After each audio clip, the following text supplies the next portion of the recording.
परमेष्टि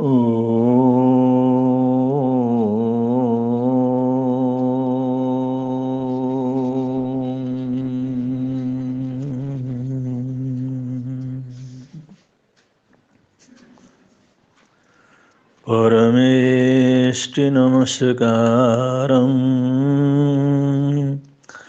सारं नवपदात्मकम्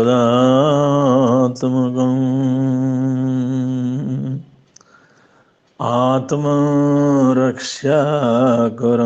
वज्र पञ्जरावं विस्मराम्यहम्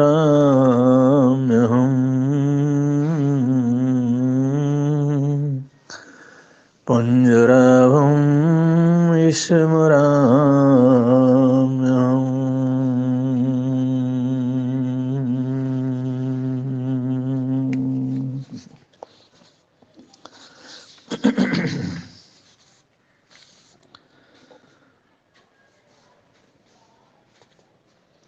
गुरुर्ब्रह्मा गुरुर्विष्णु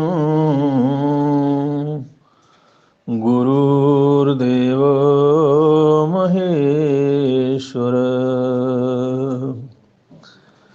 गुरुरेक परं ब्रह्म तस्मै श्री गुरवे नमः।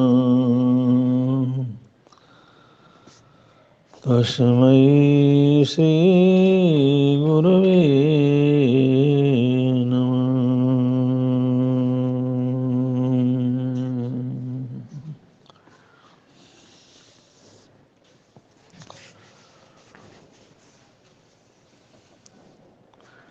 जब जब भी सामाजिक क्रांति हुई, परिवर्तन हुए,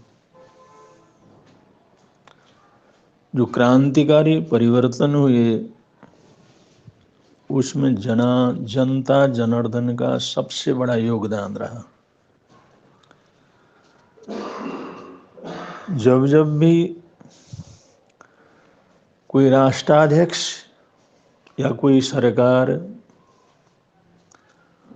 देश में बदलाव लाने के लिए आगे बढ़े तो जनता ने उनको सहयोग दिया तो कामयाब हुई। अगर जनता ने चाही किसी की सत्ता को गिराना तो उन्होंने कुछ समय के अंदर ही सत्ता परिवर्तन कर दिया। जनता का जगना, सामूहिक चेतना का पैदा होना, ये किसी भी परिवर्तन के लिए, किसी भी क्रांति के लिए बहुत आवश्यक है। 1857 में जनता में जागृति आ गई थी। गांव-गांव के अंदर एक स्वतंत्रता का भाव पैदा हुआ था। जनता में जागृति आने की वजह से उस समय के सैनिकों को, जो लोग अंग्रेजों की सेना में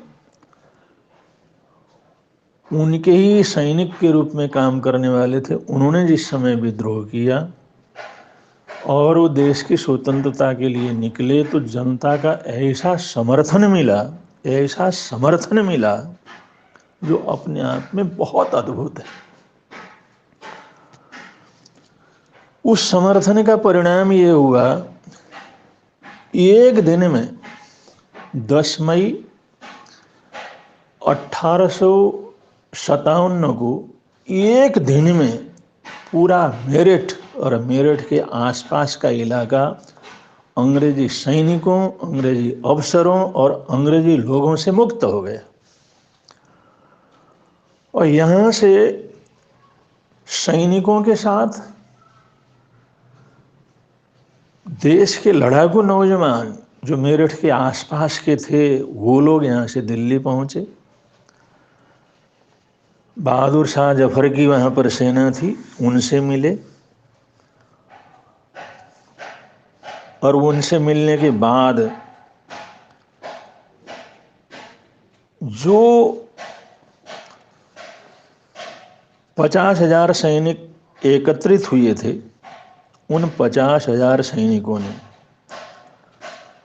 क्योंकि दिल्ली बहादुर शाह जफर ने जिस समय अनाउंस कर दिया कि भी क्रांति करनी है और अंग्रेजों की दासता से अपने आप को मुक्त करना है और जितने भी सेना वो सब एकत्रित होता हो, तो 50,000 सेना बाहर यहाँ मेरठ की, मेरठ से लेकर के दिल्ली तक की, और दिल्ली की जो सेना थी वो सब मिला करके 50,000 सेना थी।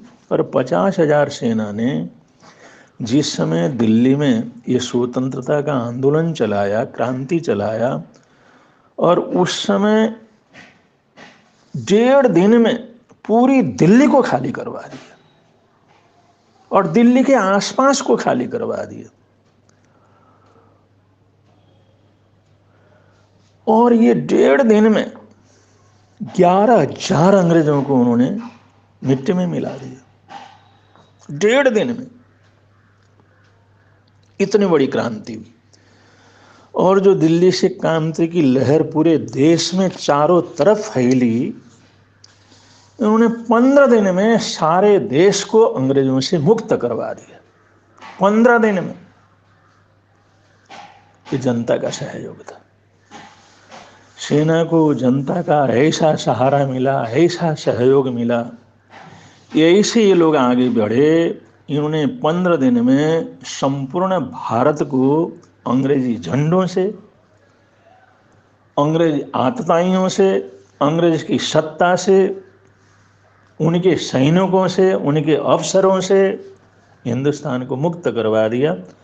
और जहाँ जहाँ पर भी इनके झंडे थे उन सब झंडों को तोड़ दिया, खत्म कर दिया, जला दिया, फाड़ दिया, और पूरे देश में भारत के झंडे लहराने लगे। पूरा देश 15 दिन के अंदर पूरा स्वतंत्र हो गया।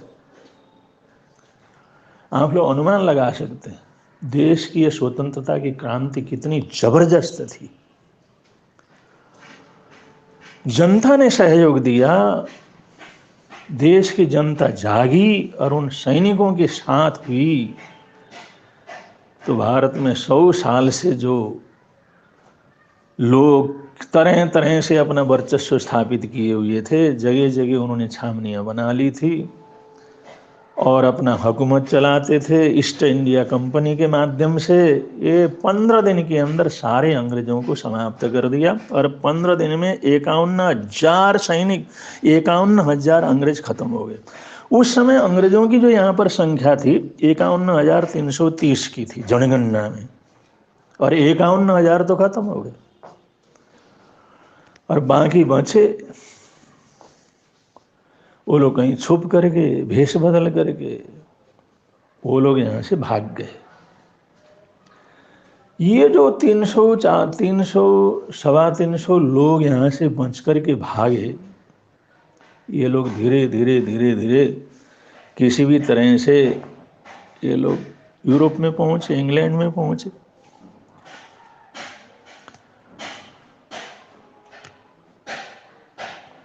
और वहाँ पहुँचे तो वहाँ पर सब समाचार दिया, भाई भारत में इस तरह से झगड़ा हुआ और इतने हमारे सैनिक मारे गए, हमारे छावनियाँ ख़त्म हो गई, मकान और बंगले जला दिए गए, स्त्री और बालक तक को नहीं छोड़ा, एक एक को चुन चुन कर ख़त्म किया। और उन लोगों ने डायरियों में लिखा है, डायरियों में लिखा है, सैनिक जो विद्रोह करके चले थे उनके पास तो हथियार थे, लेकिन वहाँ के नागरिकों ने, वहाँ की महिलाओं ने खुरपे लेकर के, घास काटने का हथियार लेकर के, लठों को लेकर के उन्होंने इतने लोगों को मार डाला। और हम लोग जो वहाँ से बच के आए हैं उन्होंने कहा हमने तो सारे शरीर के अंदर राख पोता, काला राख पोता, टीके लगाए, भगवा वेश पहनाया, सारे कपड़े हमने रंगे और साधु का रूप धारण किया, साधु का वेश पहना। वो सन्यासियों को, क्योंकि वो लोग मारते नहीं हैं, और राख लपेटने से उनको ये नहीं पता लगा ये कोई अंग्रेज है, तो इस प्रकार से काला राख भभूत सारा शरीर में लपेट करके ऐसे किसी तरह से बच कर के वो सब उन्होंने लिखा किस किस तरह से जनता को कितना क्रोध था, कितना आक्रोश था, और किस तरह से इन लोगों ने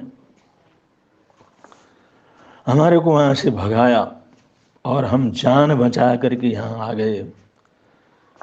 तो ये 1857 सितंबर के पहले हफ्ते में, सितंबर के पहले हफ्ते में लंदन में ब्रिटिश पार्लियामेंट में इन सभी लोगों को एकत्रित किया जो यहाँ से भागे थे। तो यहाँ से भागे थे उन सबको जो है ब्रिटिश पार्लियामेंट में वहाँ पर निमंत्रण दिया और उनसे सब समाचार लिया, और वहाँ के सब, वहाँ के लोकसभा और राज्यसभा, वो दोनों सभाएं हैं, उनका संयुक्त वहाँ पर सभा लगी, संयुक्त सभा लगी। ये ब्रिटिश पार्लियामेंट में, ब्रिटिश पार्लियामेंट में जो संयुक्त सभा थी उसके अंदर उन लोगों ने ये भारत में क्या क्या हुआ और कैसे जो है ये लोग मुक्त हो गए, कैसे हमारी गुलामी वहाँ से समाप्त हो गई और किस तरह से वो स्वतंत्र हो गए, ये सारी बातें वहाँ पर सबने बताया। इस समय कोई भी भारत में अंग्रेज जिंदा नहीं है, और वो जिंदा होगा तो बच नहीं सकता। और जो भेष बदल करके कोई छुपे हुए हैं, वरना जितना हम आ सकते थे वो सब लोग किसी तरह से गुमनाम और किसी तरह से भेष बदल करके हम लोग यहाँ पर पहुँचे। तो जिस समय पार्लियामेंट के अंदर ये हुआ, भी अब करना क्या है कि भारत के अंदर तो बिल्कुल वो लोग तो स्वतंत्र हो गए, तो वहाँ पर संयुक्त पार्लियामेंट में ये निर्णय हुआ कि इस समय हमारे पास इतने देश हैं, एक तो 72 देशों के ऊपर हमारा राज है। अगर भारतवर्ष इस तरह से अगर आज़ाद हो गया, अगर उसको इसी तरह से छोड़ दिया जाएगा तो उसका अनुसरण करके एक भी देश हमारे अंडर में नहीं रहेगा। इसलिए कुछ भी करना पड़े हमारे को भारत को गुलाम बनाना है। ये निर्णय हुआ कि भारत को नहीं छोड़ सकते। अगर भारत को छोड़ दिया तो हमारा राज्य पूरा समाप्त हो जाएगा, और इतने देशों के ऊपर हमारा राज्य है वो सब उसका अनुसरण करेंगे, सब ये जो है हो जाएंगे। इसलिए हमें किसी भी तरह से हम लोगों को हिंदुस्तान को अपनी गुलामी में लाना है, अपने अंडर में लाना है। तो उस समय हुआ, इसके लिए क्या करना होगा, उन्होंने कहा सेना भेजते हैं। सेना उस समय चीन के साथ युद्ध होने वाला था, चीन के साथ युद्ध होने की तैयारी कर रहे थे ये अंग्रेज लोग, और उसी समय ईरान के साथ युद्ध हो चुका था। ईरान को इन्होंने हरा दिया था, अपने कब्जे में कर लिया था, और ईरान में भेजे हुए जो युद्ध के लिए भेजे हुए सैनिक थे और चीन के साथ जो युद्ध करने के लिए सैनिकों की व्यवस्था की गई थी, ये सारे को मिलाया तो 64,000 सैनिकों की संख्या थी अंग्रेजों के पास। तो अंग्रेजी पार्लियामेंट में ये निश्चित हुआ कि ये सारे 64,000 सैनिकों को तत्काल यहाँ से हिंदुस्तान के अंदर भेजा जाए, और भेज करके वहाँ पर उस देश को अपने कब्जे में किया जाए। तो जिस समय ये निर्णय हुआ, भी हमने कब्जे में तो करना है, किसी भी कीमत के ऊपर छोड़ना नहीं है, लेकिन अब इतने सैनिक हमारे पास हैं, 64,000 हैं, इनको हम तुरंत यहाँ से रवाना कर देते हैं, ये हिंदुस्तान जा करके और हिंदुस्तान में अपना कब्जा जमा लेंगे। तो विलियम विल्बरफोर्स जो था, अफसर था, उसने वहाँ पर पार्लियामेंट के अंदर कहा कि हम 64,000 भेजें या इसको दुगना करके भेजें, लेकिन हमारे सैनिक वहां पर हिंदुस्तानी सैनिक से कभी लड़ नहीं सकते और जीत नहीं सकते। उन्होंने कहा मैं जानता हूं, मैं भुक्तभोगी हूं, वहां का एक एक हिंदुस्तानी सैनिक 10-10 दूसरे सैनिकों को खत्म करता है। जब तक 10-10 20-20 सैनिकों को समाप्त करे न करे वो शांति से मरता नहीं है। वहां के ऐसे सैनिक है। तो जहां 15 दिन के अंदर 51,000 जो है अंग्रेजों को उन्होंने समाप्त कर दिया, तो 64,000 सैनिकों को भेजेंगे, वो बचेगा कौन? एक भी नहीं बचेगा वहां पर। इसलिए सैनिकों के भेजने से वहां पर कोई किसी भी प्रकार का हमारे को लाभ होने वाला नहीं है। हिंदुस्तान पे कब्जा नहीं कर सकते, किसी भी कीमत के ऊपर नहीं कर सकते वहां पर, क्योंकि वहाँ के सैनिक जितने मजबूत होते हैं और जिस देशभक्ति से लड़ते हैं और जिस जज्बे से लड़ते हैं, हमारा सैनिक उनके सामने लड़ नहीं सकता। तो उन्होंने कहा फिर क्या करना? उन्होंने कहा इसमें बुद्धि से काम लेना पड़ेगा, यहाँ पर चतुराई से काम लेना पड़ेगा। बुद्धि से और चतुराई से, बहुत चतुराई से काम लेंगे तो हिंदुस्तान को अपने कब्जे में हम कर सकते हैं। तो फिर इसके लिए क्या करना? इसके लिए बहुत बहस चली वहाँ पर। जो यहाँ से गए हुए थे, वर्षों तक इन्होंने यहाँ के राजा महाराजाओं के संपर्क में रहे थे, यहाँ पर शासन के अंदर रहे थे, यहाँ पर अफसरों के रूप में रहे थे, जो भी यहाँ से बच के गए थे, उन सबको, जिनका अनुभव था, यहाँ रहे हुए थे, उन लोगों को सबको इकट्ठा किया और विशेष रूप से ये वार्ता हुई कि अब हिंदुस्तान को हमने छोड़ना नहीं है। और विल्वर फोर्स कहते हैं कि सैनिकों को भेज करके हम उनको ये कामयाब नहीं हो सकते, तो करना क्या है? इसके ऊपर बहुत विचार विनिमय हुआ। बहुत विचार विनिमय होने के बाद एक बात प्रस्ताव वहाँ पर आया कि हिंदुस्तान में जो सैकड़ों रजवाड़े हैं, वो रजवाड़े हैं, वहाँ के राजा लोग हैं, वहाँ के नवाब लोग हैं, और उनमें से बहुत से ऐसे राजा लोग हैं जो हमारे अंग्रेज़ों से दोस्ती कर सकते हैं, क्योंकि उन्होंने पहले भी दोस्ती की है, सहयोग दिया है। ऐसे सहयोगी राजा रहे हैं वहाँ पर कि हम जानते हैं बहुत से ऐसे, जिन लोगों ने अंग्रेज़ों के साथ इस समय तक लड़ाई नहीं की, उनका विरोध नहीं किया, वो लोग सहयोग करते रहे। तो ऐसे बहुत से कुछ राजा वहाँ पर मौजूद हैं, और इसके किसके संपर्क में कौन कौन से हैं, किसके संपर्क में कौन कौन से हैं, कौन कौन ऐसा कर सकता है, कौन कौन सहयोग दे सकता है, कौन कौन। यहाँ पर यह निर्णय हुआ कि हमारे ये 64,000 सैनिक तो जाएंगे, और हम वहाँ के राजाओं से मिल करके, वहाँ के नवाबों से मिल करके जो हमारे को सहयोग दे सकते हैं, फिर हिंदुस्तान के सैनिकों को उनसे ले करके, उन राजाओं से सैनिकों को लेकर के, उन सैनिकों में अंग्रेज सैनिकों को जोड़ करके, उनमें मिला करके, फिर हम हिंदुस्तान के सैनिकों से हिंदुस्तान के सैनिकों को हम गुलाम बना सकते हैं, जीत सकते हैं। वरना सिर्फ अंग्रेज सैनिक जाकर के तो वहां पर कुछ नहीं कर सकते। इसलिए कौन सा राजा हमारे को सैनिकों का सहयोग दे सकता है, कौन हमारे को फोर्स का सहयोग दे सकता है, ऐसी दोस्ती कौन निभा सकता है, इसकी वहाँ पर विचार विनिमय होना प्रारंभ हुआ। ये विचार शुरू हुआ वहाँ पर भी, कौन कौन से राजा हमारे पक्ष के अंदर जो है सहयोग कर सकते हैं। तो पुराने समय से यहाँ पर रहे हुए, यहाँ के राजाओं के स्वभाव को जानने वाले या उनकी वृत्ति को जानने वाले उन लोगों के कहा, भाई इसमें आप लोगों का क्या जो है अनुभव है और आप क्या बतला सकते हैं, इसमें बतलाओ। तो बड़े शर्म के साथ आज कहना पड़ता है कि उस समय जो है कुछ राजाओं का सबसे पहले नाम आया वहाँ पर। कुछ राजाओं का नाम उस अंग्रेजी पार्लियामेंट के अंदर उन अंग्रेजों ने लिया, भाई ये राजा लोग हमारे को बड़े आराम से सहयोग कर सकते हैं। जैसे पटियाला नरेश है, हैदराबाद निजाम है, या नावा नरेश है, जूनागढ़ नरेश है, वहाँ का रियासत है। और जीवाजीराव सिंधिया है, सिंधिया परिवार है।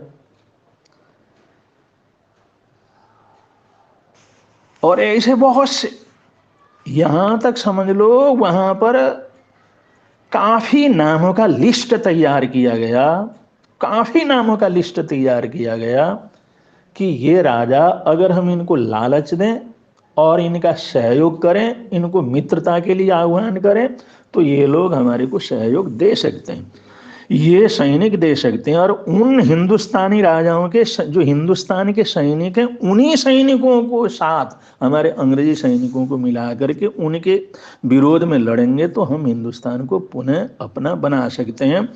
ऐसे जो है इन लोगों ने ये नीति बना ली, ये काम बना लिया कि भाई किसी तरह से जल्दी इन राजाओं को पत्र लिख करके उनकी राय जाना जाए और उनको आग्रह किया जाए, फोर्स किया जाए, और जो यहाँ से दूतों को भेज करके उन लोगों को रजामंद किया जाए कि हम आए तो हमारे को सहयोग दें, और हम आए तो हमारे को सैनिक सहयोग दें। तो उन राजाओं का लिस्ट बना करके उनके लिए जो है पार्लियामेंट से चिट्ठी लिख करके उनके राज कोई लोगों के हाथ में कोई किसी तरह से उन राजाओं को इस प्रकार से जिस समय लिखा और संपर्क किया, संपर्क करने के बाद ये पता लगा कि काफ़ी राजा लोग पुनः हम उन लोगों ने ऐसा, यहाँ के गद्दार राजाओं ने, यहाँ के देशद्रोही राजाओं ने, उन कुछ नवाबों में, उन कुछ रजवाड़ों ने इतनी बेशर्मी के साथ उनको सहयोग करने की बात कही कि अगर आप वापिस आएंगे तो धन से भी सहयोग करेंगे और उसके साथ साथ सैनिकों से भी हम सहयोग करेंगे। ये हमारा देश लूटा है तो अपने देश के ही उन गद्दारों के कारण लूटा है, वरना मई के बाद मई, जून, जुलाई, अगस्त, सितंबर तक जो हमारा देश पूरी तरह से अंग्रेजों से विहीन था, और सितंबर में वहाँ की पार्लियामेंट के अंदर ये हुआ, और इस प्रोसेस को उन्होंने इतने जल्दी आगे चलाया, इतने जल्दी चलाया,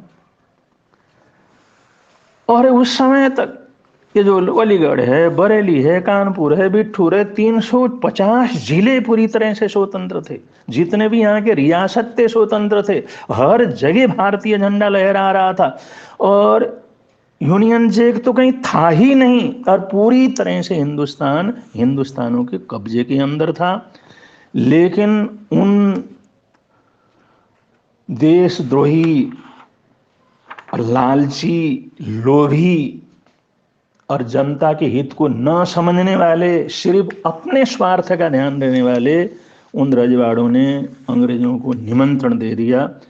उनको कहा भाई आप आते हैं तो हम हर तरह से उसका सहयोग करेंगे। परिणाम ऐसा हुआ कि अंग्रेजों ने इनका सहयोग लिया और वहाँ से उनको भेजा, और जैसे जैसे वो वहाँ भेजते रहे और यहाँ के राजाओं से सैनिक उनको मिलते रहे, और मिलने के बाद जो फिर पुनः भारतवर्ष के ऊपर ये युद्ध शुरू हो गया, अंग्रेजों का युद्ध शुरू हो गया। यो भी हमारी सेना, हमारे राजाओं के माध्यम से, हमारे देश के रजवाड़ों के माध्यम से, हमारे देश के राजाओं के माध्यम से, हमारे देश के सैनिकों के माध्यम से हमारे देश में फिर जो है अंग्रेजों ने युद्ध करना प्रारंभ किया।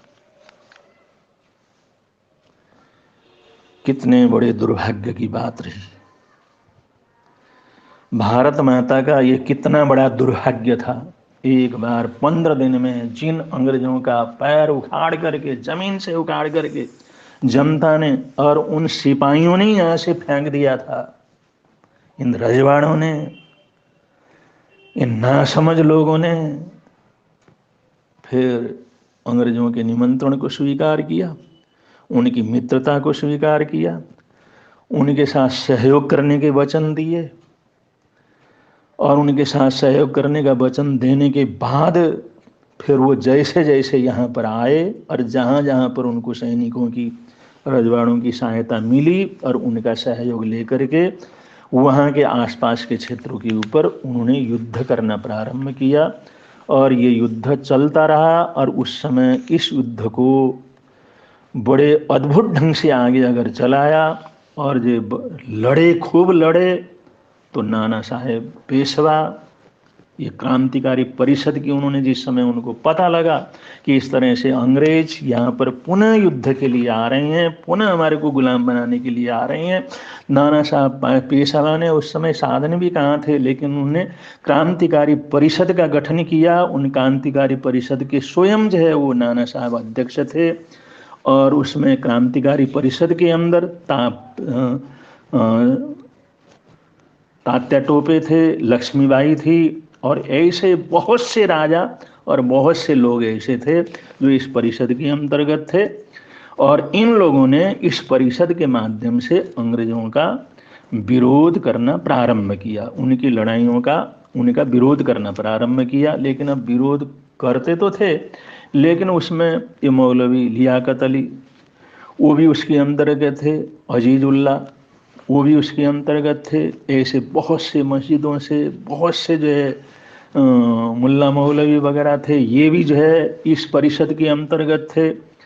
और एक डॉक्यूमेंट के अंदर ये आया है कि ये क्रांतिकारी परिषद के अंदर ऐसे नेतृत्व देने वाले तो थे ही, नेतृत्व देने वालों की बड़ी संख्या थी, और उसमें लड़ने के लिए जो तैयार थे उनकी संख्या 7,32,000 थी। 7,32,000 ऐसे लोग थे जो पूरी तरह से अंग्रेजों से लड़ने के लिए तैयार हो रहे थे। ये 7,32,000 तो नेतृत्व देने के लिए, और हर जगह के जो है ऐसे जो है नेतृत्व देने के लिए तैयार थे। और करीबन महिलाओं की सबसे ज़्यादा संख्या थी, 4 करोड़ से ऊपर ऐसे इस परिषद के सदस्य थे जिन्होंने ये स्वीकार किया कि हम हर हालात में अंग्रेजों को उखाड़ेंगे, अंदर घुसने नहीं देंगे, उनको यहाँ से भगाएंगे, और एक बार हम स्वतंत्र होंगे वापस इसको गुलाम होने नहीं देंगे। ऐसे 4 करोड़ से ऊपर जो है महिला पुरुष इसके अंतर्गत थे, और 7,32,000 ऐसे नेतृत्व देने वाले लोग थे। इन लोगों ने फिर युद्ध करना प्रारंभ किया, और लक्ष्मीबाई का युद्ध, तात्या टोपे का युद्ध, नाना साहेब का युद्ध, और ये सब उस समय के क्रांतिकारी। अब हमारे पास सारा का सारा इतिहास आज भी जो है उन जो है लाइब्रेरियों में, ब्रिटिश की लाइब्रेरियों में भी मौजूद है, कौन कौन किस तरह से लड़े।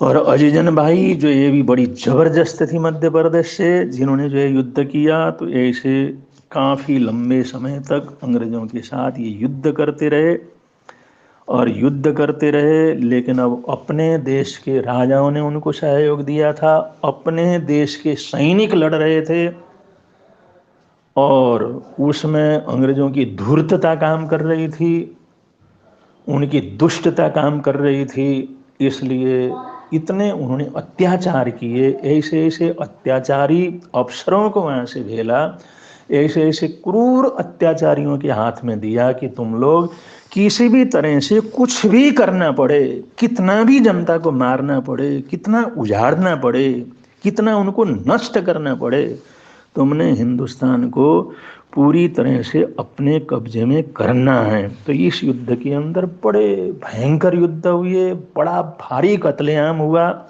बड़े दर्दनाक दृश्य हुए, और उन दर्दनाक दृश्यों का तो वर्णन करना भी बहुत मुश्किल है। वो अंग्रेज अफसरों ने जो हमने किस किस तरह से मारा, किस किस तरह से बिठूर आदि जिसको नरविहीन कर दिया, किस तरह से बच्चों को उछाल उछाल करके मारा, किस तरह से स्त्रियों को हमने बर्बाद किया, बड़े बुजुर्गों और नौजवान किसी को छोड़ा नहीं। ये जनरल नील जो लिखा है, जनरल नील जो अपने उसने अपना दैनंदिनी कापी लिखी है, उसकी डॉक्यूमेंट लिखे हैं, उसने इतने भयंकर वर्णन अपने तरफ से किया है कि हमने किस किस तरह से कैसे जा करके हिंदुस्तान के गांव में अन्याय किए, अत्याचार किए, वहाँ के जनता को अत्याचार किया, उनको मारा, इलाके का इलाके खाली किया, उनको पूरी तरह से उजाड़ दिया, बर्बाद कर दिया। ये जनरल नील जो उस समय यहाँ पर आया था, हमला करने के लिए आया था, और इसको पूरी ताकत उन्होंने दी थी। इसके नेतृत्व में जो अन्याय अत्याचार भारत के ऊपर हुआ, और वो अन्याय अत्याचार इतना इतना घिनौना था, तो हमारे स्वतंत्रता सेनानी यहाँ का जो उनका लड़ने का जो एक उत्साह था, इन लोगों ने उन अन्याय अत्याचार से उसको दबाना शुरू किया। और जिस समय 1858 में शुरुआत में जिस समय ब्रिटिश ने, उन अंग्रेजों ने हमारे देश के सैनिकों का, राजाओं का सहयोग लेकर के हमारे देश को जीता, गुलाम बनाया, और उन्हें अपना झंडा फहराया, तो उस समय ब्रिटिश संसद में ये पास हुआ, अब भारत के अंदर ईस्ट इंडिया कंपनी का राज नहीं चलेगा, अब जो भारत के अंदर शासन चलेगा तो ब्रिटिश संसद से ही चलेगा। वहाँ जो भी कानून बनेंगे, कायदे बनेंगे, ब्रिटिश संसद से बनेंगे, ब्रिटिश पार्लियामेंट से ही वे बनेंगे। और हम जो कुछ भी वहाँ पर जो कुछ भी हिंदुस्तान के अंदर बनाना है वो कानून के तहत उसको लूटना है, उसको गुलाम बनाना है, वहां पर अन्याय करना है, अत्याचार करना है या उनके अधिकारों को छीनना है, उनको जो कुछ भी करना भगवान महावीर स्वामी ने हम कहा कानून बना है, करके करेंगे। जो यहाँ से कानून पास करेंगे और कानून बना करके करेंगे, जिससे जो दुनिया के हजारों अंदर को, किसी को भी अगर हम बताएं लाखों को तो हम यही बताएंगे भाई संग्राम कानून मेंटेन में कर रहे हैं हम तो कानून के जीतता अनुसार कर है। रहे हैं, हम तो कानूनी कार्रवाई कर रहे हैं, हम तो कानून के अनुसार राज कर रहे हैं, हम वैसे जो नहीं कर रहे हैं, आदमी हम अन्याय अत्याचार नहीं कर रहे हैं, हम या तो जो कानून के व्यक्ति अनुसार इतना कर रहे बलवान हैं। है, तो इतना इस प्रकार ताकतवर है, कानून बना बना उसकी करके शक्ति, उसका हिंदुस्तानियों को बल, लूटने उसका का, सैन्य हिंदुस्तान को शक्ति लूटने का, हिंदुस्तानी इतना ऐसी अधिक है। चेतना को नष्ट करने का, दूजे हिंदुस्तानी वैभव को जिनको लूटने का जितना उन्होंने बहुत प्लान बनाया। कठिन है, और ईस्ट ऐसे इंडिया हजारों कंपनी का जो लाखों को राज जीत था जाता है। वो जो 1857 में समाप्त हुआ इससे और भी 1858 में श्रेष्ठ ये है ब्रिटिश कि हम पार्लियामेंट से जो है अपने हमारे जीवन की देश का बुराइयों को राज जीते, प्रारंभ हो गया। और इन्होंने हमारे देश को लूटने अपने के लिए जीवन के 34,700 समग्र कानून पापों बनाए, को जीते, 34,700, अपने जीवन की चौंतीस परी को हजार जीते, सात सौ कानून बना करके हमारे देश अशुभ को को जीते। पूरी तरह से जिस गुलाम बनाया मानसिक और अशुभ ने, कानूनों के तहत इस वाचिक तरह से अशुभ ने, अन्याय अत्याचार किया, कायिक अशुभ ने इतना अन्याय अत्याचार किया, इस अनंत फिर अगले शक्ति 100 वर्ष संपन्न से आत्मा को संसार में 1947 रुला तक रखा है। ये देश पूरी तरह ऐसे से कर्मों अंग्रेजों को, का ऐसी गुलाम बन करके प्रवृत्तियों रह को, गया। ऐसे और पहले इतने अशुभ अन्याय प्रवृत्तियों अत्याचार को नहीं थे। जो अनंत काल से हमारे जीवन के साथ 1857 जुड़े से हुए पहले हैं, अंग्रेजों की तरफ से इतने उनको अन्याय जितना अत्याचार नहीं थे। लेकिन 57 की उससे भी क्रांति के कठिन है। बाद उन्होंने ये कहा भाई 57 जैसी क्रांति आगे न हो बहुत और बलवान, कोई भी हजारों उस चीज को लाखों को आगे जितना न ला आसान सके, है, कोई बड़े भी बड़े उस तरह युद्धों की को क्रांति जितना आगे आसान है, पैदा न लेकिन हो, अपने आप को उसके जीतना लिए बहुत इन्होंने कठिन इतने काम। क्रूर कानून बनाए, जनता अपने को आप को जीत बर्बाद नहीं करने के सकते, कानून बनाए वही और लोग सारे गद्दारी अंग्रेजों करते के हैं, पक्ष के कानून बनाए। वही और लोग बेईमानी कानूनों के करते हैं, तहत इन वही लोग लोगों ने अपने देश के साथ धोखा करते हैं। 1947 तक पूरे जो अपने आप हिंदुस्तान को को जीत नहीं पूरी तरह सकते, से गुलाम बना वही करके लूटना गुलामी करते प्रारंभ हैं। किया। जनता को भी लूटा, किसानों को भी लूटा, वही तरह तरह आदिवासियों को के भी लूटा, पाप प्रवृत्तियों के अंदर आगे वनवासियों को भी बढ़ते हैं। लूटा, राजाओं को गुलामी, भी लूटा, गुलाम होना, नवाबों को भी लूटा। कोई दूसरे का ऐसा गुलाम होकर के नहीं रहना, रहा जो न ये भी लूटा अपने गया, जीवन का कोई हार ऐसा है। नहीं रहा जो गुलाम न हो, कोई ऐसा इसलिए नहीं रहा जिसको स्वतंत्रता बर्बाद न आंदोलन, किया। स्वतंत्र इस प्रवृत्ति तरह से हमारे हमारा, देश की हम गुलामी पारिवारिक रूप से भी स्वतंत्र हैं, हम सामाजिक रूप से स्वतंत्र हैं, राष्ट्रीय रूप से 1857 में जो स्वतंत्र पूरी हैं, तरह से अंतर्राष्ट्रीय रूप से भी निकली, स्वतंत्रता को पूरी हम तरह से प्राप्त स्वतंत्र करें, हो गया था, अंग्रेजों ये से पूरी हमेशा तरह की से एक मुक्त चेतना हो रही गया है। था। आगे फिर 100 वर्ष के लिए अब ये जब कोई फिर देश जो है गुलाम उस होता गुलामी है के जंजाल के अंदर फंस और गया। कोई ये ऐसे हमारे देश का लोग अन्याय दुर्भाग्य था अत्याचार जो और ये करते हमारे हैं, देश की तो एक बदकिस्मती स्वतंत्रता थी, की लहर पैदा होती है। जिस बदकिस्मती को अब धीरे धीरे जब दूर करने बैरकपुर का में प्रयत्न किया जा रहा है। इन्हीं मंगल कामनाओं सद्भावनाओं के साथ मंगल आज के पांडे ने वक्तव्य को यहाँ पर विराम देते हैं। बोलिए भगवान महावीर स्वामी की जय।